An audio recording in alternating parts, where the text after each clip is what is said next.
What is up, guys? Welcome to another MyNBA2k18 video. Today we're going to do something a little bit different, something we've never done before.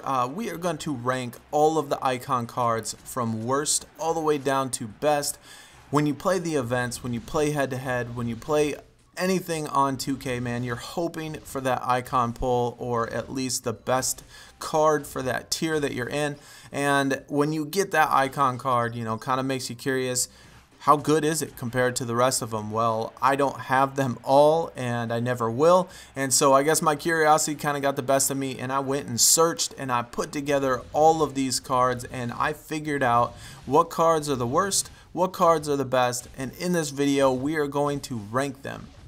So if you've ever been curious about how good that icon card actually is, man, hit that like button. I would really appreciate that. But like I said, this is just the icon cards you can pull on a draft board in events, head-to-head, things like that. This does not take into account event cards or Throwback Thursday cards or rookie cards. Any card you have to pay for. These are just cards that you can pull on the draft board. And also the cards that we're going to be looking at is all non-foil cards, but the order in which these are should be exactly the same for foil. Now, some of them have the exact same ratings, and if you do find the foil or when you do pro them, the ratings will probably change a little bit, and these players will be spaced out. So I'm not exactly sure the ones that are tied, since they are just regular icon cards, the ones that are tied, if you found the foil pro, one of them is probably going to be, you know, better than the other. They probably won't have the exact same, you know, stats. But in general, this is just going to be the list of the worst icon cards that you could possibly get on the draft board, all the way down to the best. I'm really curious how y'all feel about this list. Like I said, this is non-biased. I'm just taking into account just how 2K ranks them, and that's just all of the stats added up together. You know, the higher number gives you the better card. So what do y'all think about this list? You know, let me know in the comments how y'all feel about it. You know, is there any player that you thought is not in the right spot, or somebody that's too high or too low?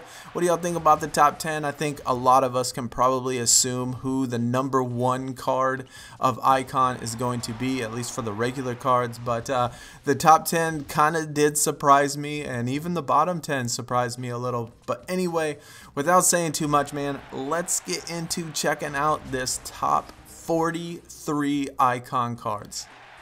Coming in at number 43, we got Jimmy Butler. So if you pulled this card in this event, I will have to tell you, you have the absolute worst icon card that you could get in the game. Now, if you have the foil version, obviously that's a little bit better, but just in general, total points, Jimmy Butler, my man, you are the lowest. I like Jimmy Butler and everything. He's cool, but as far as 2K goes, don't want to pull this card. Coming in at 42, we have our very first historic card. This one actually surprised me because it was so low, and being that it was a historic card, you'd figure historics would be just a little bit better than current players, even though he is a current player. But this card is historic on the Trailblazers. Number 42, just above Jimmy Butler, and if you notice, you know, on the screen, it has the total points, and that is just all of offense, defense, rebound, playmaking added up together, so kind of gives you a little reference point of, you know, the spacing or the gap between the worst all the way to the best. And like I said, if you have this card foiled, or when you do foil them or pro them, or the pro foils, the gap between worst and best is going to be much larger. But being that it's just regular icons, they are a little bit smaller, but the order is going to be the same. Number 41, we got Klay Thompson. Now the next four are all going to have the same exact ranking. Like I said, I just put them in the order that I thought they would, you know, deserve to be, I guess. Just personal preference, but these next four all do have the same ranking. You know, if you do have one foiled, pro'd, you know, one of them is probably going to be better than another one with the same ranking this low. But anyway, coming in at 41, we got Klay Thompson. Number 40, DeMarcus Cousins in the Pelicans jersey. You know, again, another current day player, current day card. You know, a lot of these current cards are going to be a lot lower than the historic cards, just in general. I mean, there are some low historics. But anyway, 40, DeMarcus Cousins. 39 is another historic card, Bernard King with the posterizer, probably the focus type that I absolutely hate the most. Like I said, same rankings as the previous two and the next one, which is number 38, Damian Lillard. This is another one I was kind of surprised about. They must not have love for the Portland Trailblazers or something, because they ranked LaMarcus Aldridge a lot lower than I thought they probably should. And same with Damian Lillard. I mean, he is an absolute beast right now, and he is lower than a lot of current players with current cards that are much higher than his. That I don't know. I just didn't feel that his card deserved to be this low, but this is number 38, Damian Lillard. 37, Draymond Green with the scrapper. This is probably the focus type or the ability that I see the least often on cards. Power forward definitely can play some defense. So these are high defensive players. But this is going to be 37. And the next 5 after this, again, are all going to have the same rankings. 36, Kristaps Porzingis. I actually have this card. I pulled it in one of the events maybe last week or the week before. So this is my lowest icon card. Not too bad. I mean, there are some cards lower than it, but I thought it was probably going to be lower than it actually was, like Damian Lillard. I definitely think, Lillard should be above Porzingis, but just my opinion. Other people might have theirs, but obviously 2K has theirs too. But this is number 36. 35, DeMar DeRozan. Congratulations to the Raptors for their breaking the streak of, I guess, game 1 failures. Good job to them. Posterizer focus type, unfortunately, but DeMar DeRozan, number 35. 34, Kemba Walker with the pick and roll passer, yellow focus type. I do like this focus type quite a bit, but he cannot rebound whatsoever. Very high on offense, good on playmaking, no rebounding, but same, like I said, same as the previous 3 and the same as the next couple after this, but Kemba Walker with the Hornets. Next up, we got Blake Griffin coming in at number 33. On the Pistons, shot creator.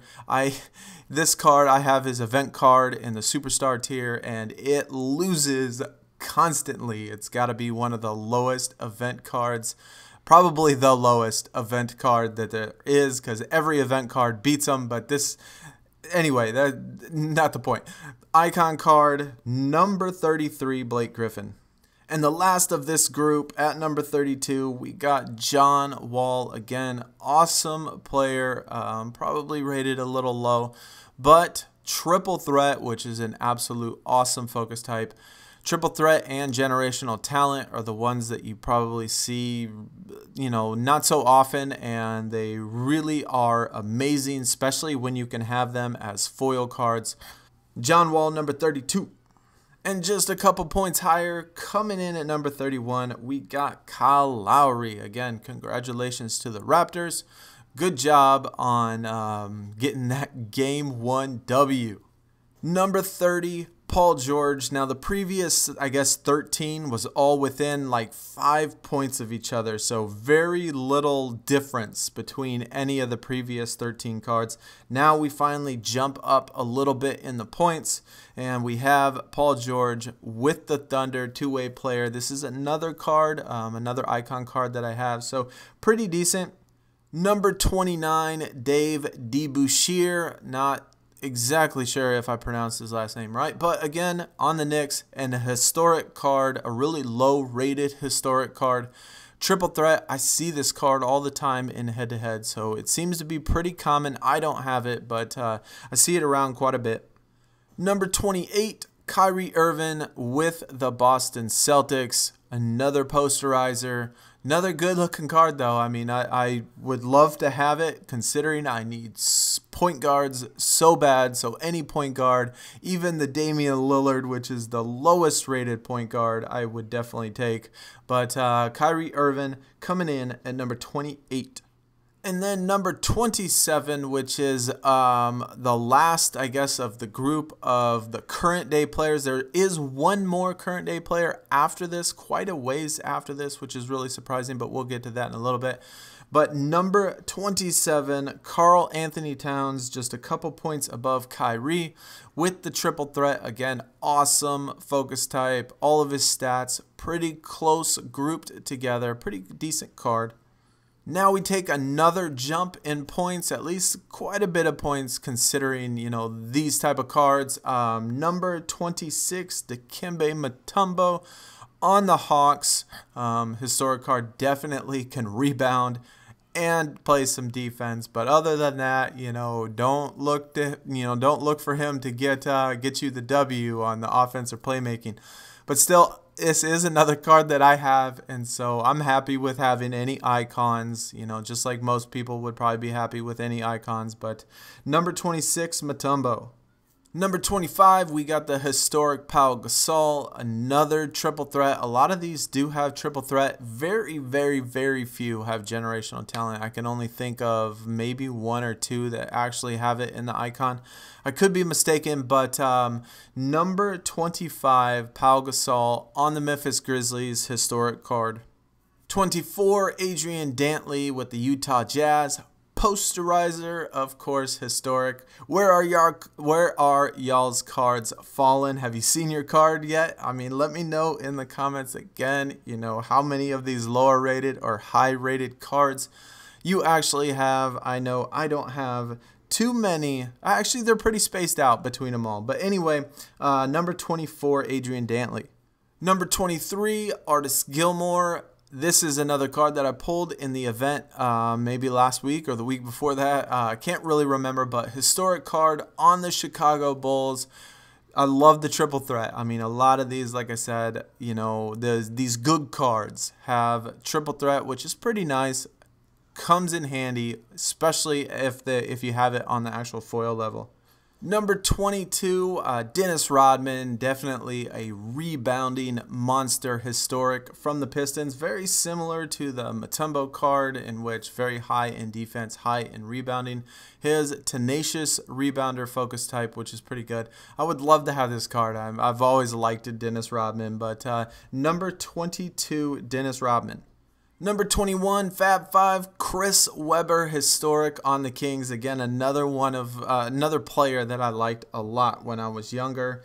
Pretty decent card. This is another card that I see that everybody has. Like, there have been so many Chris Webbers everywhere, but pretty good card. I mean, all in the 4500s, really balanced anyway. Shot creator focus type. Number 20, Joe Dumars on the Pistons, of course, historic card, triple threat, great card. I mean, I loved Joe Dumars, Isaiah Thomas. I mean, the Pistons back then were awesome. Offense, defense, and playmaking. So all of those in the 4600s obviously can't rebound, but all of the other ones really high, really nice.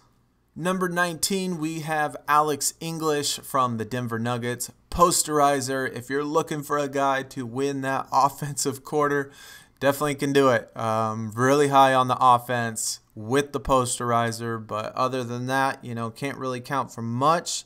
But this is number 19. Coming in at 18 is the very last, I guess, current player. A lot of these cards are still current players, but this is an actual current card of a current player.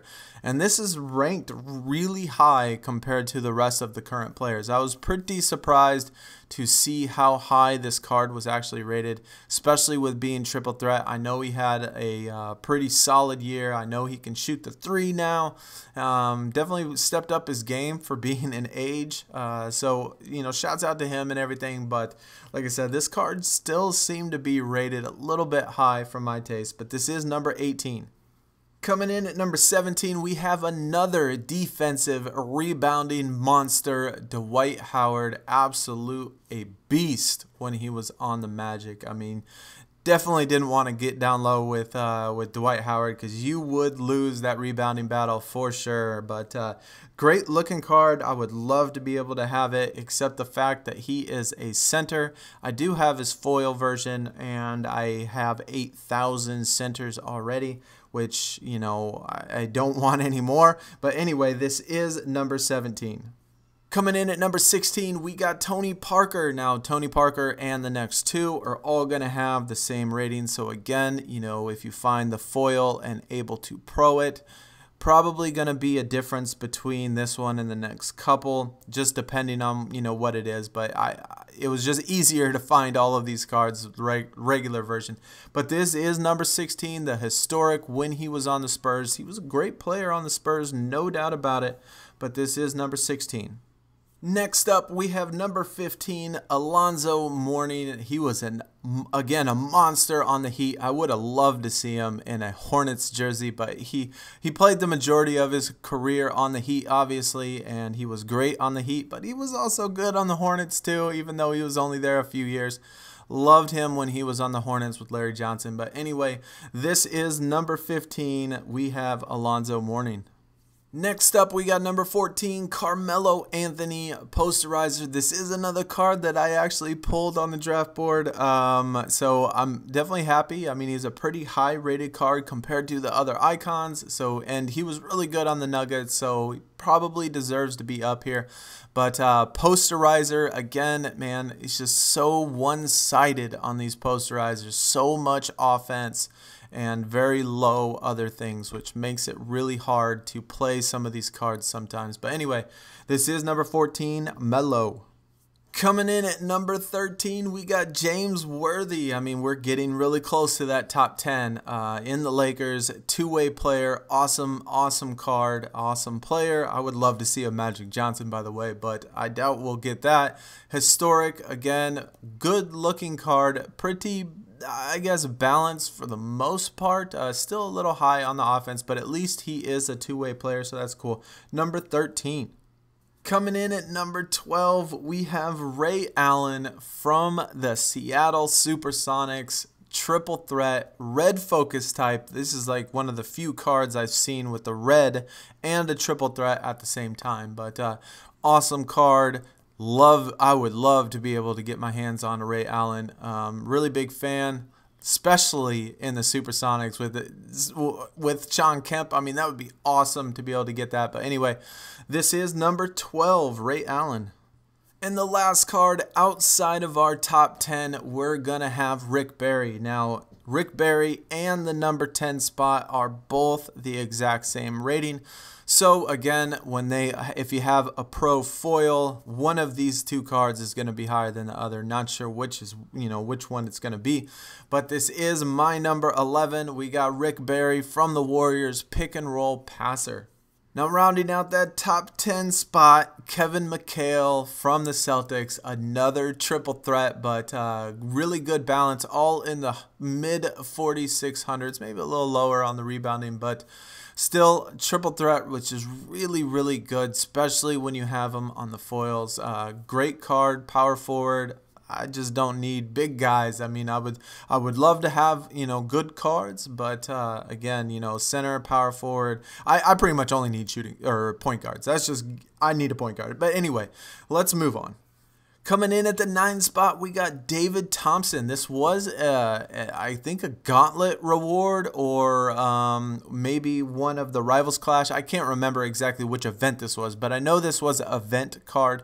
And so it's pretty surprising that some of these top 10s are actual event cards, which usually sometimes when they give you the bottom of the tier. But in this particular case, we got number 9, David Thompson, with the posterizer though, but still good card. Even better that he's a shooting guard / small forward, so he's versatile in your lineup. Number 8, Pistol Pete Maravich. I tell you, when I was a kid, I used to watch, the Pistol Pete biographies when he would grow up and spend hours and hours and hours, like 10 hours a day, doing nothing but dribbling drills and all that stuff. I mean, it really motivated me to play basketball. But anyway, I would love to have this Pete Maravich. I've always wanted one of these cards. This year, last year, I can never get them for some reason. But anyway, this is number 8. We got Pete Maravich. Coming in at number 7, we got John Havlicek. Again, it's really nice when you have those cards that are 2 positions, small forward and shooting guard. So that's really cool. Green posterizer this time. Still a posterizer. Very high on the offense. Decent defense and decent rebounding. So both of those are pretty good, but the offense is pretty darn high. This is number 7. And number 6, just outside of our top 5, we got Steve Nash. I would have definitely rather see the Suns in this.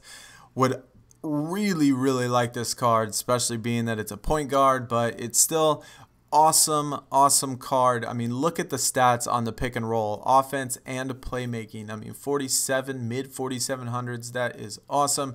Pick and roll passer means jumps even higher. So really good card, just outside the top 5, Steve Nash. Have y'all been surprised with the rankings so far? Again, let me know in the comments below if you agree or disagree with these. Like I said, I tried to ignore all bias and just use how 2K ranks them, which is just the totals of their statistical categories. So, you know, what do y'all think about these? Let me know in the comments below. Now, let's get into this top 5.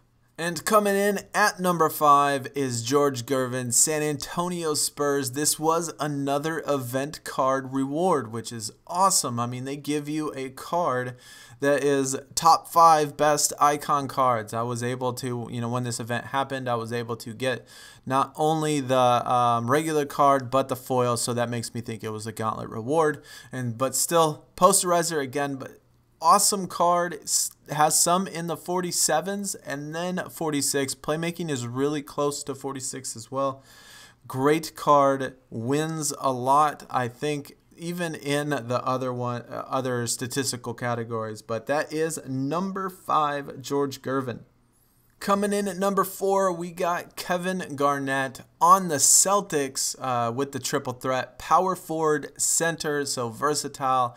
His stats pretty balanced. 3 in the 4600s, 1 in the 45. I mean, Kevin Garnett could pretty much do it all for being a big man. So really good card.